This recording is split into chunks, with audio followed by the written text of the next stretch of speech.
Comments? Complaints? It's cold. It is cold. It's gonna get colder too. I'm not happy to see the last glimpses of summer go away. But what are you gonna do, right? I mean, that's.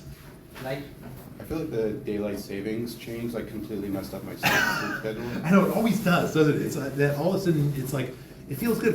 Now it feels like it's dark at it doesn't feel like it is dark at 5, so. I'm always waking up an hour before my alarm clock comes off. Yep. No, I feel you there. It takes a while to get used to it. Okay. Any other questions? Everyone good? Everyone good with SA2? Okay, well, again, I'm happy to help. If there's anything I can do to help with it, please let me know. All right, well then let's jump into it. We're gonna be talking about primary sources 20 and 21 today. We've been doing a practice exercise with part of Polybius. So you wanna have those up? And I guess we'll just jump into Republican politics and Roman society. So our last class, right, we did our introduction to Rome. We talked about the Roman monarchy, right? And then, which was based on the stories that the Romans themselves told, right? And a little bit about what the archaeological evidence shows us. So according to the Romans, right, the last Roman king, or especially his son, who never got to be king, right, Tarquin Superbus, was especially bad, right? He raped a respectable Roman woman, right, Lucretia, and this leads to outrage, and he and his father being deposed, and no more kings, right? This takes place in 509 BCE, right? Again, coup d'etat led by Lucius Junius Brutus. Now, just for comparison purposes, right? So 509, this is about the same time when the last Pisistratids, members of the Pisistratist dynasty, or tyranny ruling family, are being kicked out of Athens, and Cleisthenes is setting into place kind of the foundation of the new Athenian democracy, right? So again, roughly about the same time. Cleisthenes and the beginnings of the Athenian democracy, and Rome and the beginnings of this new aristocratic form of government that we call the Republic. And the name Republic actually comes from the Latin res publica, which was basically the Latin word for government. Literally, it means public thing. But they called their government the government. And so we got our word republic. It refers to a government that was like the Roman government. Anyway, there's a bit of trivia. So the res publica, or the Roman Republic, that gets established after the overthrow of the kings. All right, so who's going to be in charge of this new government? Well, we have 2 executive officers called consuls, right? They will have executive power in place of a king. They are not permanent rulers, like a king, but instead will be elected for a 1-year term every year by the centuriate assembly. Okay, so what do we mean by this? An assembly is a gathering of Roman citizens, adult men, right? Now, Athens had an assembly, right? We learned about the Athenian assembly. There, each Athenian citizen attending the assembly had 1 vote.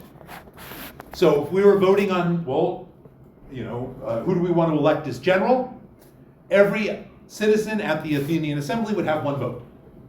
Okay? Rome also had assemblies that all citizens could attend, but it wasn't 1 vote for 1 person. Instead, they used voting blocks. The first voting block they used was the century. And so when Romans gathered in an assembly, in order to vote by centuries, it gets called the centuriate assembly. Everyone with me there? Okay. So if you remember in our last class, when we talked about the monarchy, we talked about kind of this combination army reorganization, state reorganization that was going on, where all of Roman society got divided up into 5 wealth classes. 1, 2, 3, 4, 5. Right? Number 5 was kind of the minimum that you needed to support yourself as a soldier in the Roman army. than there were the people that were below. And that these 5 wealth classes plus the people below were subdivided into smaller groups called centuries. Sounds familiar to everyone? Right? Each century most likely was obligated to provide 100 men to serve in the army at a given time, which is probably where its name comes from. Okay, but each century was bigger than 100 men,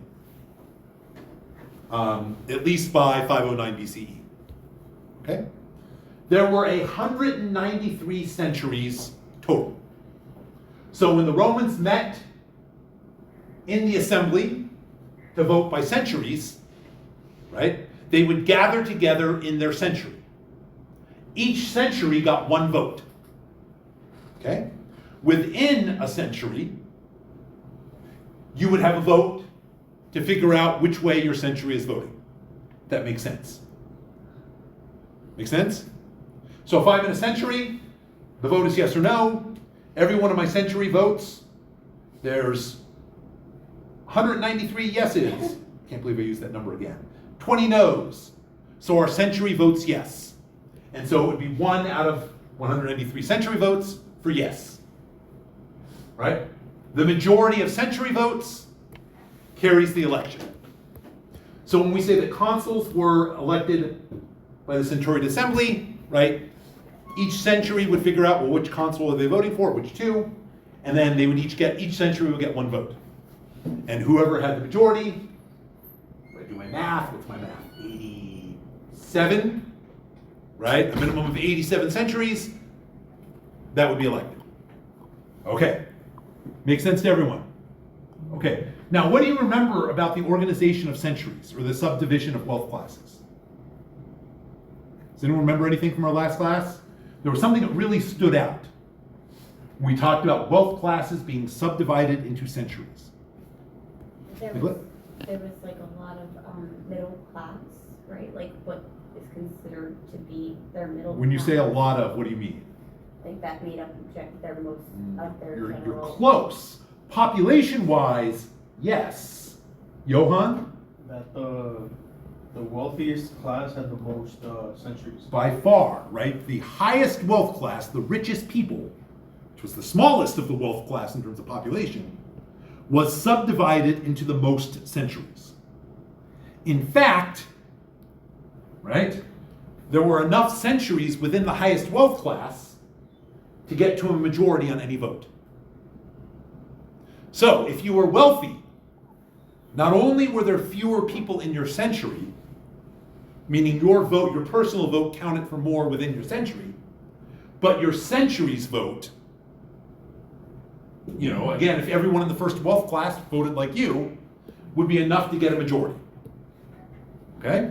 So, each citizen had a vote, but not all votes were equal in terms of strength and power. Make sense?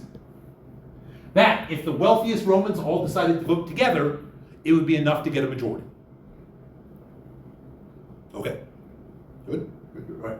Now, these consuls possess something called imperium, right? Again, a word that will look familiar and become important later. Imperium is just Latin for power to command, right? So this was their executive power. Imperium. They had imperium, and this imperium was symbolized by the fasces. So the fasces were these bundles of rods that sometimes would have an axe inserted with them as well. So these were symbols of the consul's power, and when the axe was inserted within, usually this meant outside the city of Rome, it meant that they had the power of life and death, that they had the power to kill someone. Okay, do you have a question? I know in Parliament you have to form coalitions with different Yes. groups. The centuries couldn't do that, can they? I mean, there wasn't a formal, but informally, yeah. Like all the rich people could say, we're all going to vote this way. There was nothing to stop them from doing that. So it's not quite a coalition, but it's, I don't know. It's agreeing to all vote one way. All right. So fasces become the symbols of the consuls. And then from the fasces, this is also where we get the word fascism from. right? So why do we get this? Well, because in the 20th century, right, the Italian government, right, under Mussolini, adopts the Fasces as a symbol of their government, right? And so the word gets coined, right? It's kind of a government of the Fasces, or fascism, right? So, its adoption by Mussolini leads to, again, coining of the term fascism to describe his government. All right. Now, also in the Republic, there was a Senate. The Senate, if you remember, was first established by, allegedly, right, King Romulus, and it was supposed to be an advisory council. So the Senate, as the body, is going to survive into the Republic. It's usually capped at 300 people. So that there's only 300 senators at a time, although this might change, or will, it does change at various points in history. If you were in the Senate, you would serve for life. The requirement to be in the Senate was you had to be in the highest level of the first wealth class, right? So not just a member of the first wealth class, but the highest level of the first wealth class. This was the level of the equites, or the knights, or the horsemen, right? So you had to be the richest of the rich to be eligible to serve in the Roman Senate. Okay? We're not quite sure how the earliest senators kind of got appointed or elected or whatever. Eventually, it becomes made up of ex-magistrates. So magistrates are going to be political officers, like the consuls. More on that in a second. But if you are elected to be a magistrate, after your one-year term, you would become a member of the Senate. Okay? The Senate will have very, very limited constitutional powers. Right? Basically, their powers were control over state finances and diplomatic relations, right? Which means it's not nothing, but it's not like, superpower or anything. But it will be arguably the most powerful institution in the Roman Republic, even though its constitutional powers are on the small side. The reason, again, who's in the Senate? The richest of the rich. It's an opportunity for them to discuss and reach a consensus on political matters, a decision of what to do. And the Senate would, quote unquote, give its advice for what the Roman state should do. Now, how does this translate into real political power?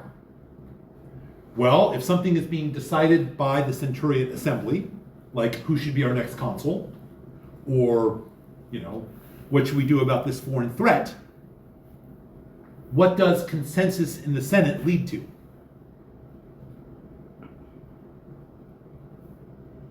In an election. If everyone in the Senate pretty much agrees, It's passed why would it pass? because they all agree. But they don't have any constitutional power. It has to go to the assembly of all citizens.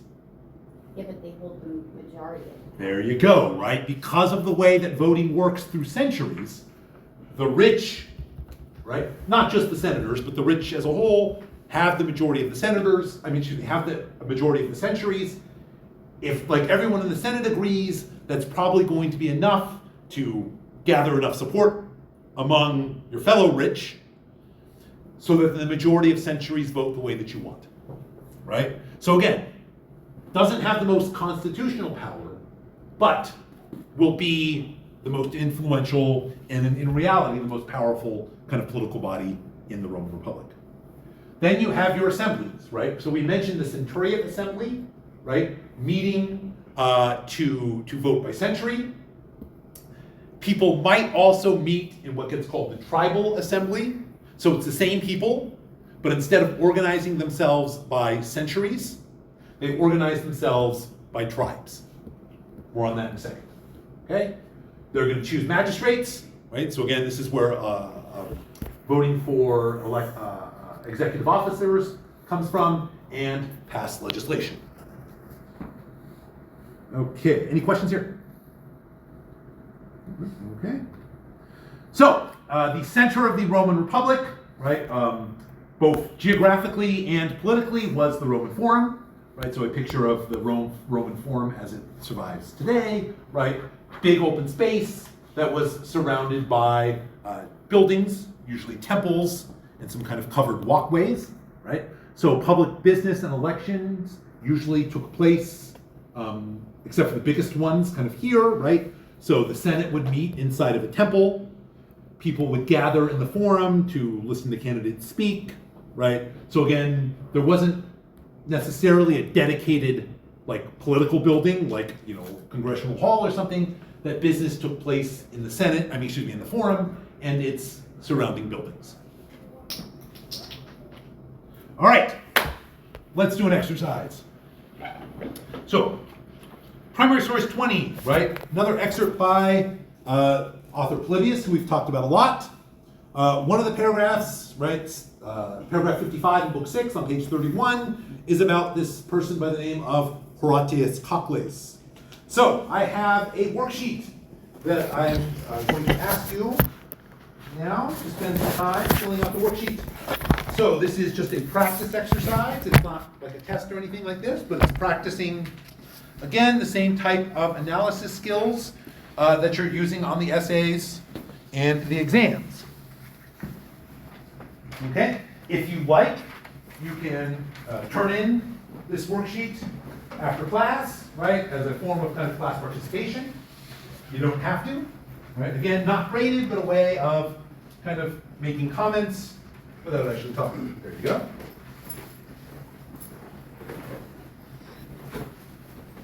go. Professor, I can get one. Oh, well. I can't think of anything funny to say. Okay, all right, here you go. All right, so let's take about 10, 15 minutes. So again, practicing primary source analysis based on, again, 655 from primary source 20. Professor, you have a pen? I do.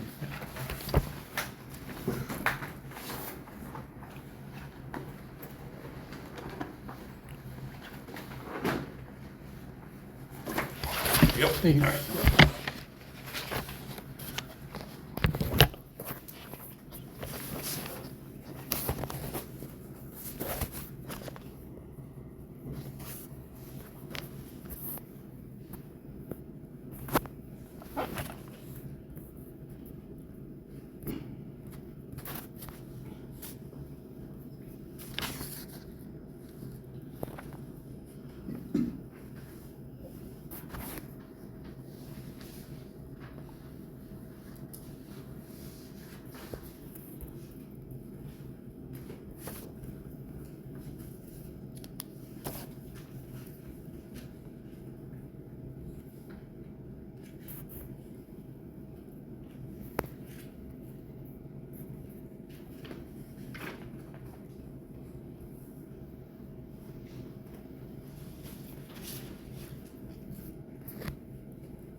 Okay, let's take 5 more minutes and then we will discuss worksheet.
All right, everyone, so let's talk about Horatius Cocles. So, who's the author of this primary source? Who's the author? Here. Polybius. Polybius, yeah, right? And when and where, what do we know about Polybius first? How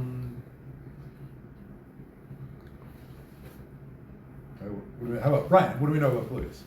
So what we know about Polybius is that he's the son of the most influential member of the Acme League, and he's also an associate of Lucius Amnius Cocles and his son Scipio Aemilianus. Mm-hmm. So he was an associate of famous Romans. Abdul? He was a Greek. He was a Greek. That's also very important, right? He was brought to Rome as a hostage, right? And became an associate of these kind of famous, important Romans, right? When was it created? What's our approximate date about? 27 Well, that's the date of his history. We I know mean, that- still, that would also kind of be the right answer too. But when was it? We know that it's after 168 BC. Okay, all right, yeah. Probably. Well, no, I guess it's got to be. But yeah, but it's written 2nd century, right? Probably written at Rome. All right, so why has he written this work? What's the big question that he's going to answer here? Nicolette. To explain how Rome's rise to immense power. There you go, right? So he's explaining primarily to other Greeks how Rome, right, this, kind of unknown city from a nothing part of the world, came out of nowhere to basically conquer all of, kind of most of, kind of the Greek world in a very short period of time, right?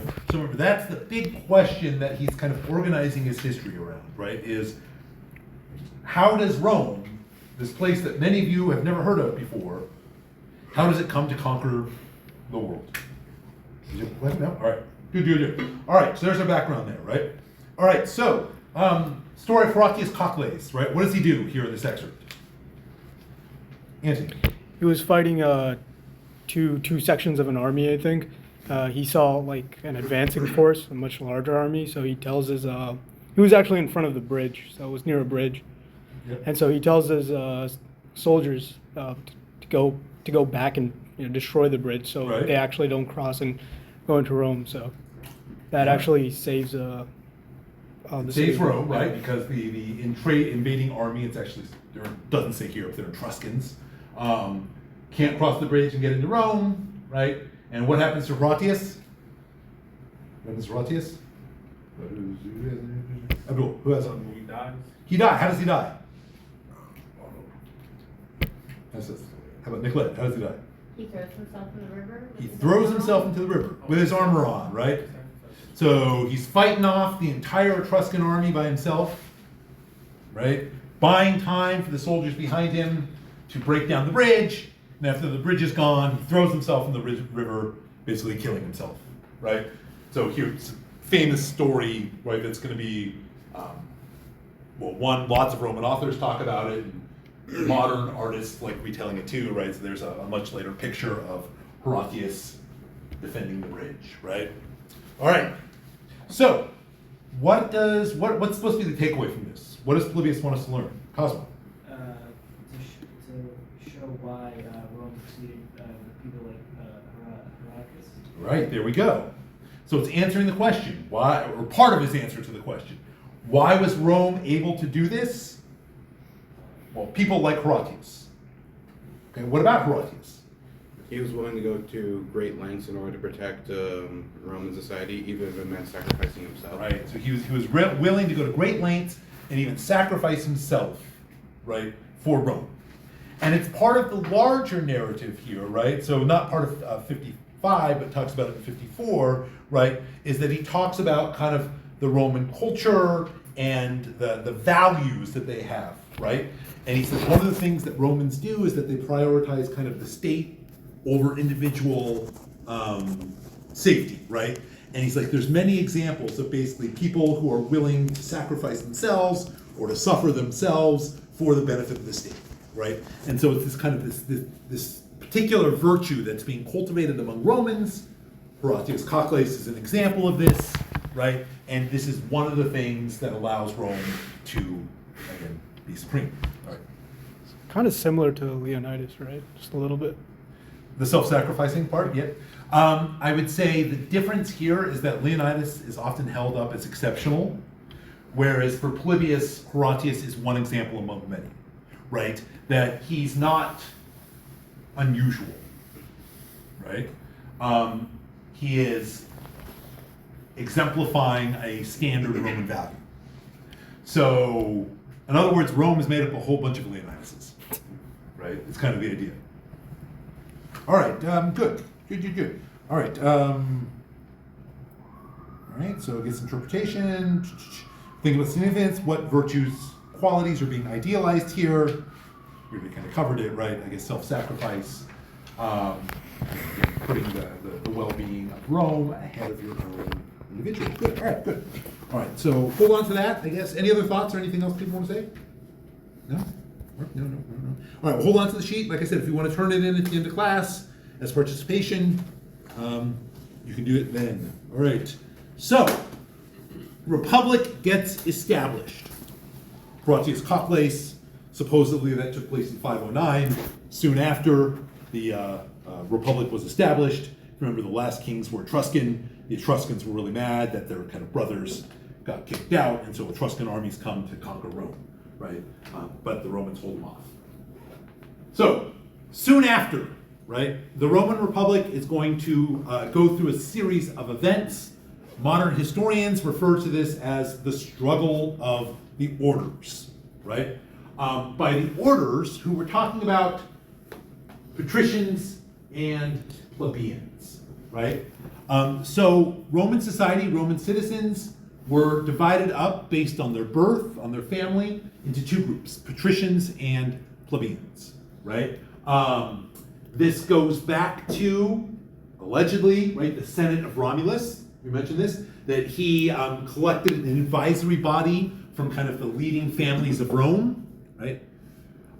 Those families would become the patrician families, kind of the oldest Roman families, right? Later Romans and stuff would be plebeians, okay? So these are the two orders, patricians and plebeians. Even if that story isn't true, right? We know that this kind of division of citizens exists in the historical era, right? That Romans were grouped into one of the, or Romans were placed into one of these two groups, again, based on their families. All right, so one other thing, I guess, well, we'll say 494, the struggle is kicked off by what's called the succession of the plebs. Okay, plebs, short for plebeians. We've got this division, and in the Republic, right, basically patricians dominate the political offices, the consuls, right?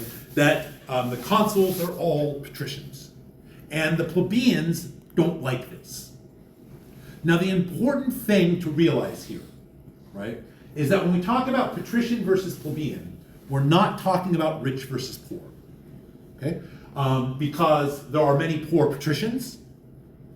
They're not the ones who are being consuls, though, right? And there are even more rich plebeians. Because again, if you were kind of a later immigrant to Rome, which a lot of people were, your family was plebeian, according to the story. So, really the problem is that there's a lot of rich and powerful plebeians who feel excluded from this new Republican government, right? They're like, we want to have a share in governing this, our state, right? Our new republic. But all the offices are being held by patricians. So the plebeians say, you know what, we're going to go form our own government. And this is why it's called the succession of the plebs, right? Is that the plebeians all leave Rome, go out to Rome to another hill, and they form their own assembly, where they're going to have their own government. This is called the plebeian assembly. They elect their own magistrates. They're like, look, the patricians are holding on to these, so we're going to have our own, right?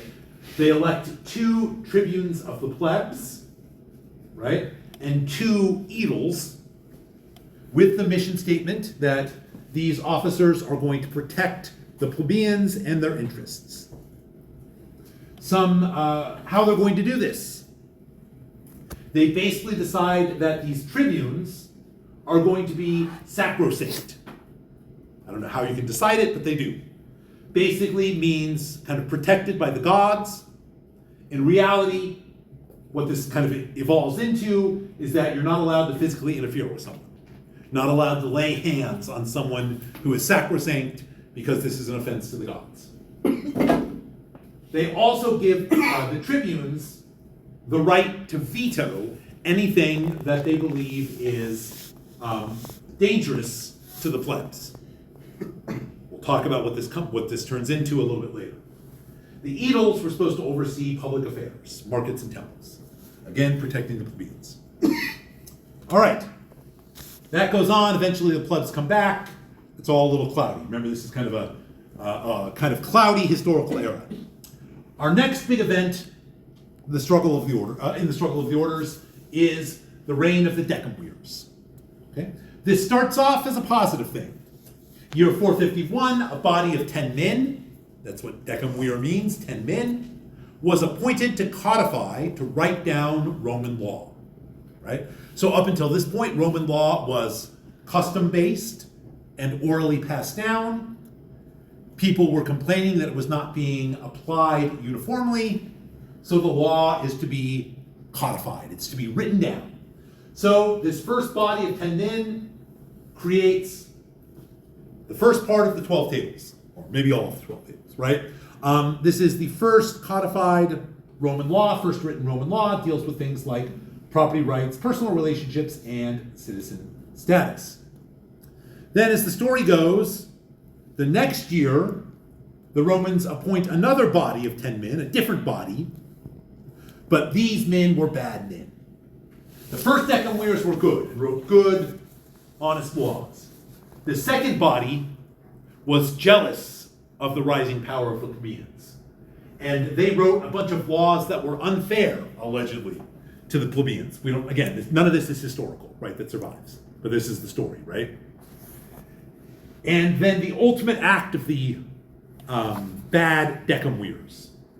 Tell me if this sounds familiar.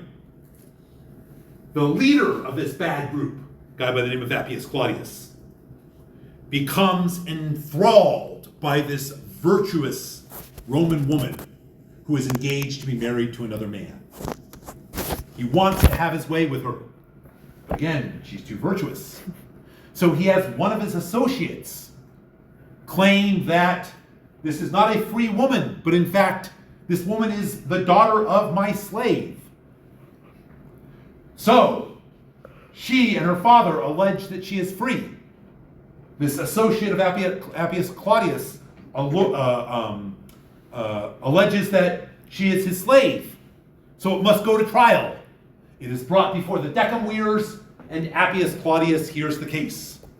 Supposedly, he does not even let the father and the girl testify, but in fact rules that she is a slave, with the idea that he is then now going to be able to have his way with her. But the father is so appalled, right, in order to keep his daughter from falling into the villainous hands of Appius Claudius, he kills her, right? This then kicks off a revolution of sorts where the bad decemvirs are deposed and their bad laws are gotten rid of. This culminates then, next year, 449, with the passage of the Valerian Horatian law. Two things. Number one, this law confirms the powers of the tribunes of the plebs. In other words, confirms that they are both sacrosanct and that they have the ability to veto anything that is injurious to the plebs. More on that later. Right? The other thing is that they recognize the assembly of the plebs, remember this kind of we're going to form our own government, as a legitimate law-making assembly. In other words, this assembly that only plebeians can attend, right? They would pass resolutions that we call in English plebiscites, right? This law gives plebiscites the force of law. So in other words, if the plebeians pass a plebiscite, it applies to all Roman citizens, both plebeian and patrician. For some reason, this will become the main law-making organization in the Roman Republic. Not quite sure it turns out that way. Okay, questions here?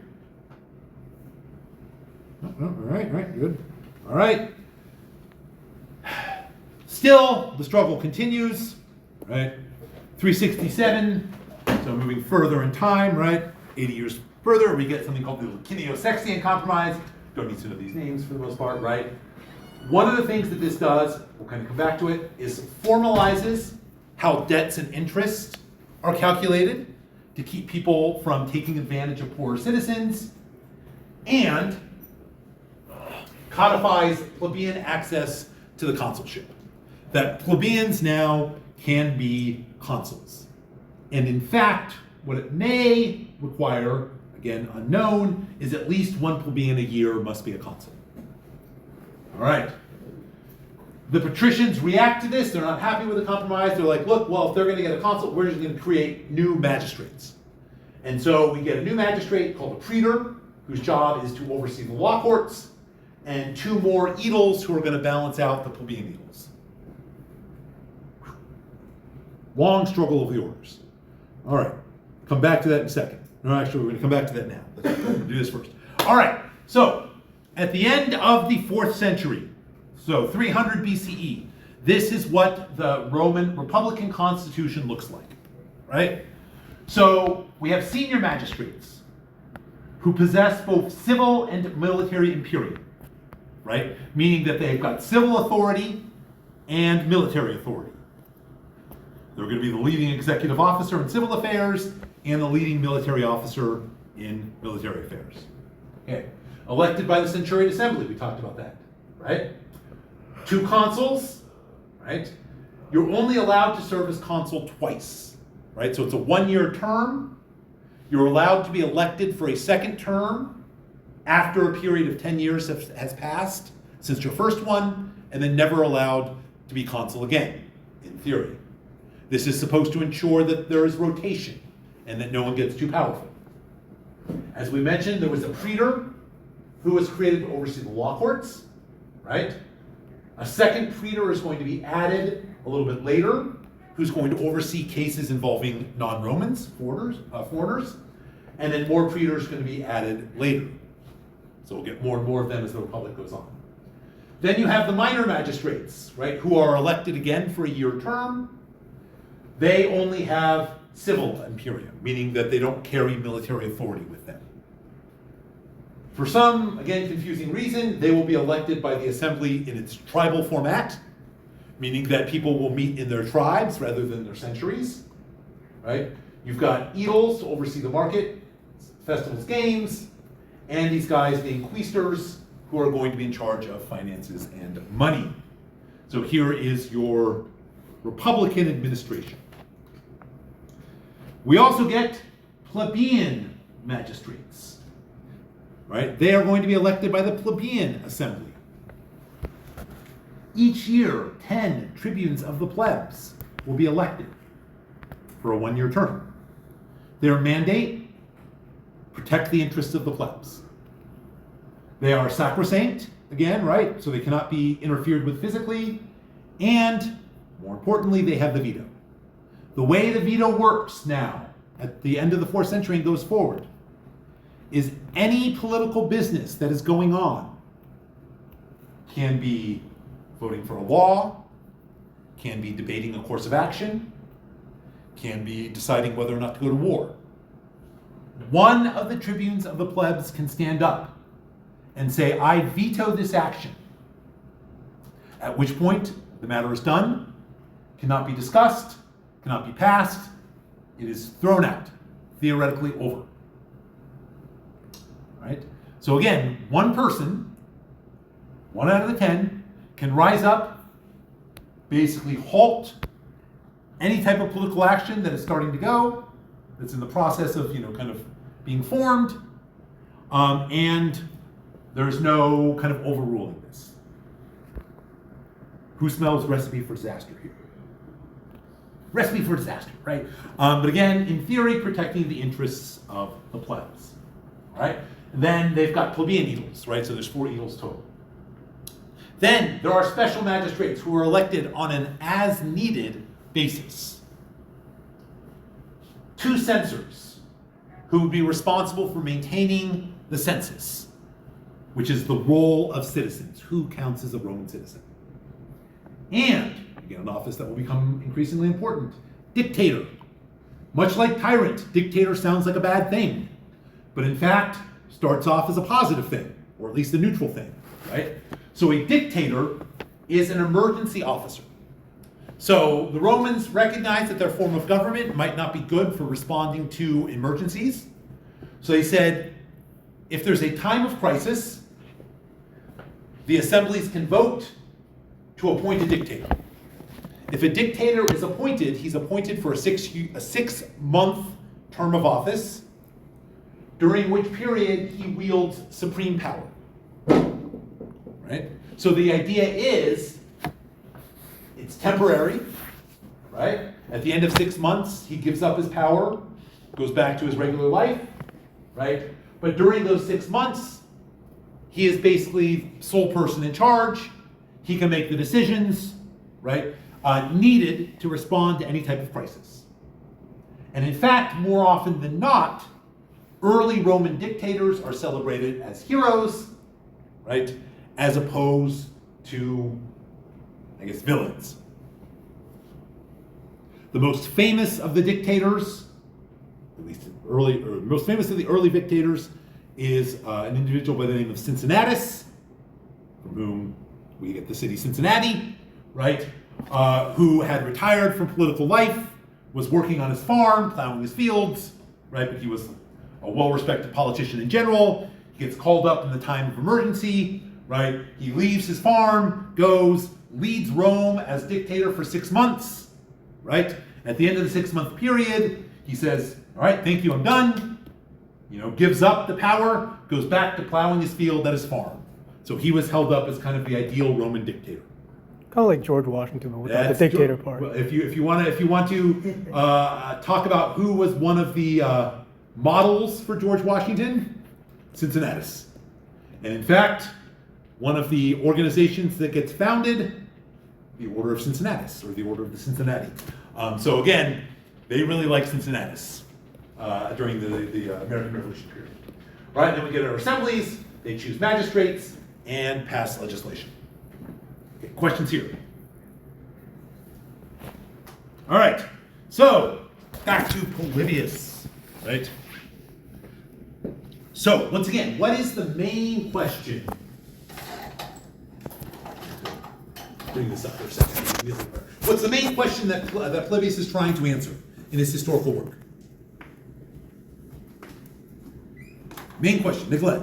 How Rome became an eminent power. How Rome became an eminent power. And again, an unparalleled eminent power, right? He says Rome is unlike anything that's ever happened before, right? And Alexander the Great happened before, okay? So it's like, it's not just Rome became important, Rome became important in a way that has not been seen. What's one of the ways that Rome became important that we just talked about?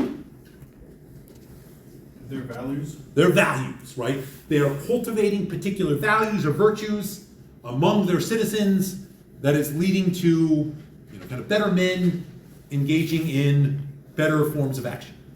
Okay? Here we're going to get another part of his answer, an even bigger part of his answer. This has to do with the Roman constitution, or the Roman government. The Republican government that we just talked about here. So this is what he talks about here at the beginning of Book 8, which is the beginning part of this primary source reading. Okay? All right. Are you leaving the worksheet? Okay, great, thank you. All right. So, Polybius starts off. He says, most people, when looking at the Greek city-states, say there are 3 forms of government that exist. What are the 3 forms of government, or the 3 types of government? Or 3 constitutions? Which one, Anthony? Monarchy. Monarchy, which gets translated here as kingship. Monarchy is the word. So he's like, that's one form of government. Or one constitution. Remember, constitution means like type of government. What's another? Brian. Aristocracy. Aristocracy. What's the difference between aristocracy and kingship? What's the difference? Really? Kingship would just be one person, and then aristocracy would be a group. A group of people, right? One person in power, a group of people in power, right? A group of the best men, meaning, aristocrats, right? And what's the third type? What's that? No. Oleo. Nah, that's not the third type. Democracy. Democracy, he says, is the third type. And what's the difference between a democracy and an aristocracy? The people vote for with the democracy, where the aristocracy is usually the richer people. Right, so instead of just a small group of people that are in charge voting for things, everyone being adult male citizens, right, still, so, but everyone is a member of the government, all right? So he says, most people, if you ask them what types of constitutions exist, they say 3. Polybius says, however, I say a better answer is 6, not 3. Why does Polybius say 6 instead of 3? Anyone know?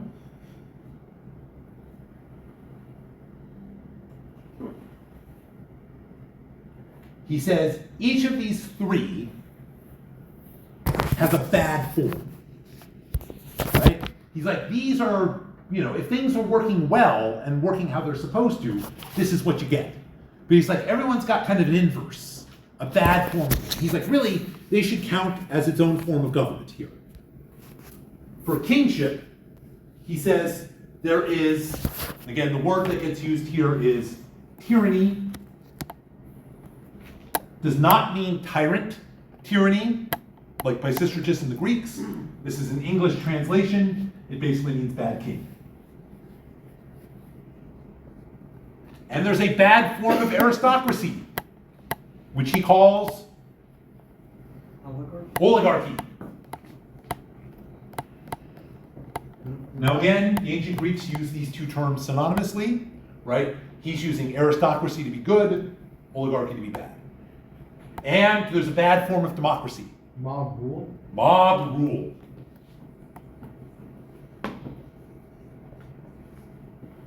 All right.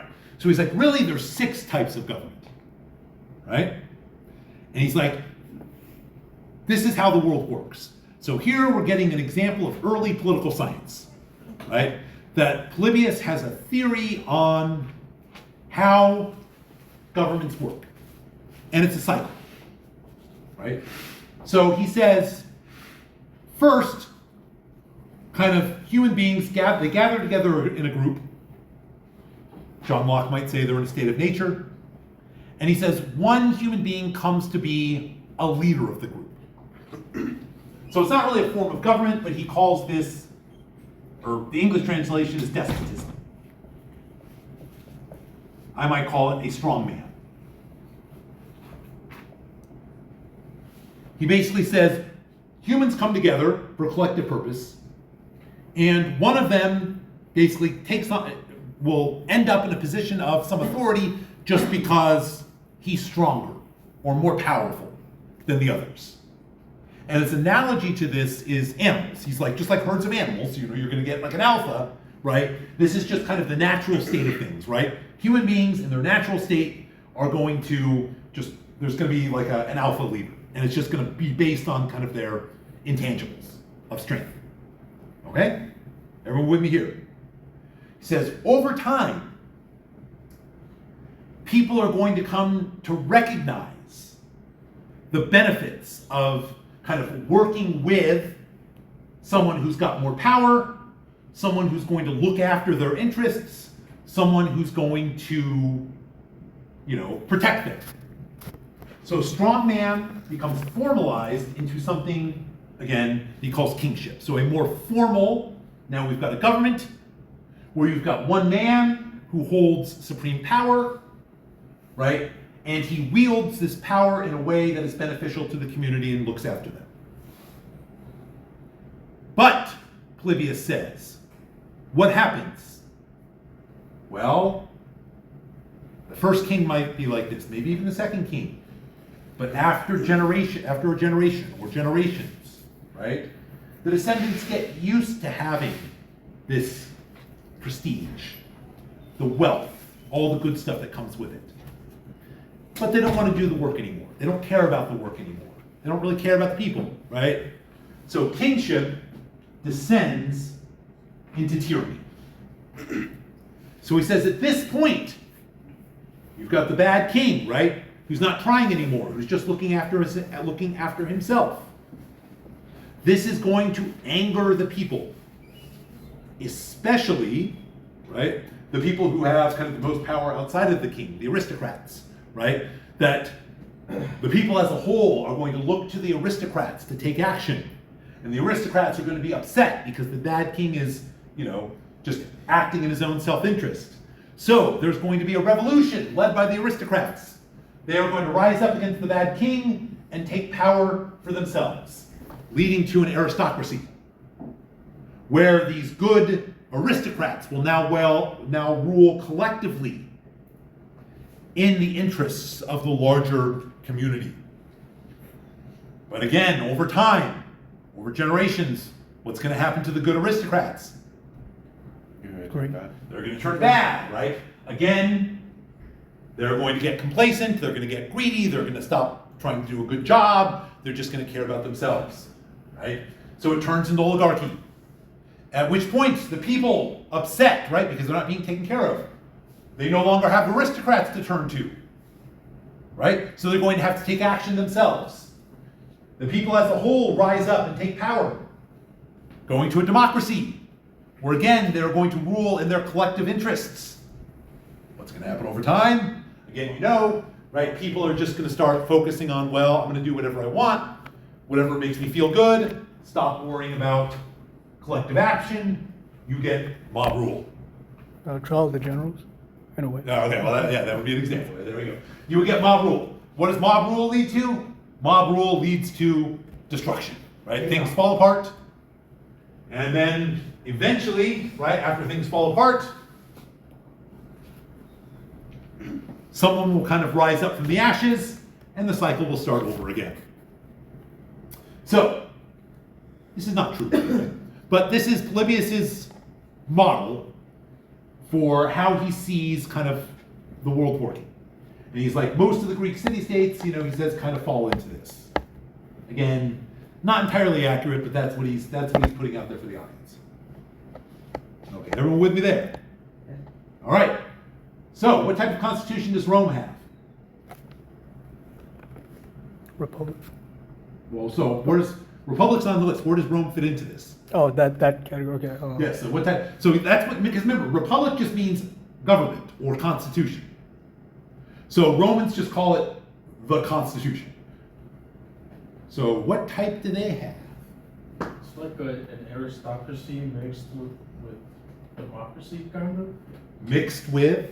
With a democracy. It's an aristocracy mixed with a democracy mixed with a. What other option is up here on the board?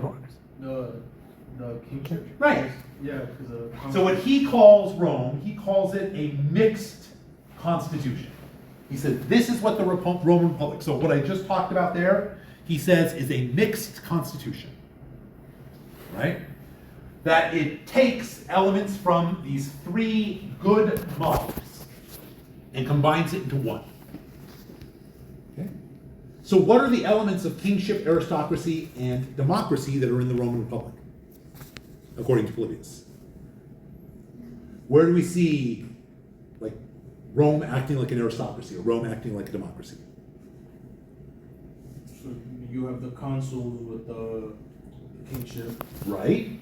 So the consuls represent monarchy, right? That they essentially have not quite, a king's power, right? But I mean, they have civil and military authority, right? They control affairs. Sometimes they have the power of life and death. So he's like, consuls kind of take the role of kings, right? They bring with them what's good about a monarchy.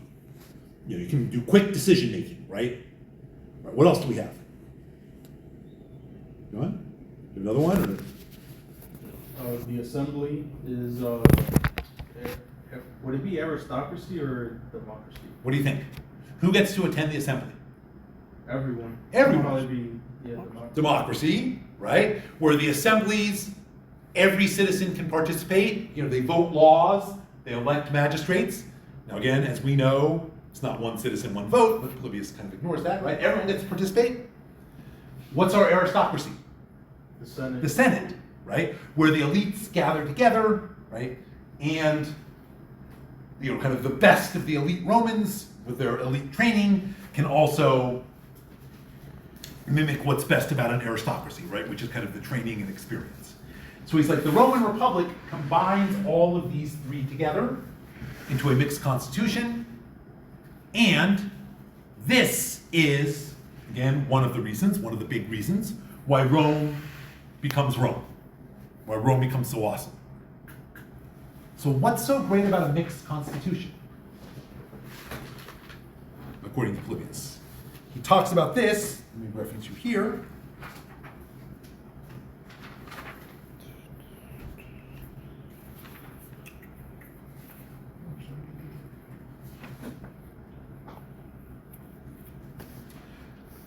So paragraphs 11, 12, 13, 14. He talks about why a mixed constitution is especially good. So it brings good elements from both. But also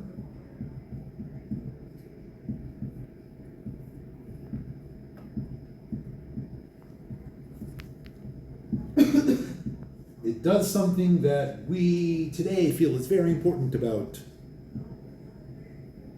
like say the US government. Checks and balances. Checks and balances, right? So find an example of checks and balances here on page 12, 13, 14. There's a million of them. Find one example and share it with me.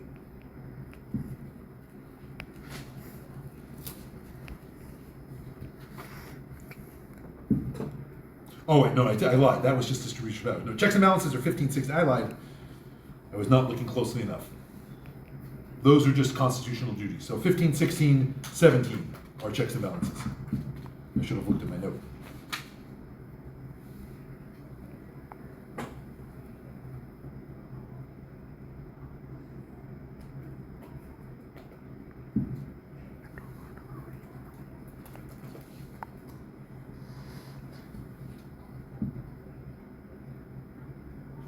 Where's an example? Johan, you have an example? Right at the beginning of paragraph 15, he's talking about the consul needs, in order to like fight a battle or whatever, Right. he needs the Senate, the need of both, he needs the support of the people in the Senate Mhm. to get anything. So, for example, why does he need the Senate? What is the Senate control that he needs? I think food and like just supplies, I think. I have that up here. Right, supplies. Where do supplies come from?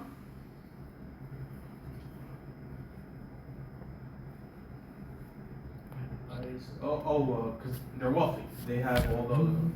Kind of, not just that they're wealthy, but what does the Senate in charge of? Where do you get supplies to feed an army? Right. I mean, you got to buy stuff to feed your soldiers. Who's in charge of the state finances, overseeing them? The Senate. So he's like, the consuls, if they want to wage war, right? They have an army needs food. Are they going to be able to feed the army without the Senate? Basically allocating funds to purchase, food? No, right? So they need the Senate to basically be on their side, or else it's not going to happen. Okay, why do they need the people?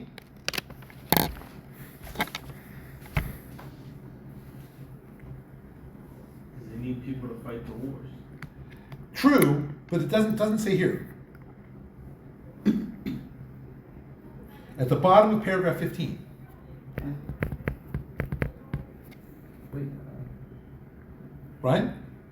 but, well, sorry, like you said, in the bottom, 15, where it said, as the people, the councils are apparently obliged to court their favor, however distant from home they be to the field of their operations, whereas the people, as I have said, before that ratified or refused to ratify terms of peace and treaties. And overall, because when in their office, they have to give account of their administration before it. Mm-hmm. So what do the people, and this is in the form of the popular assembly, what do they have power over?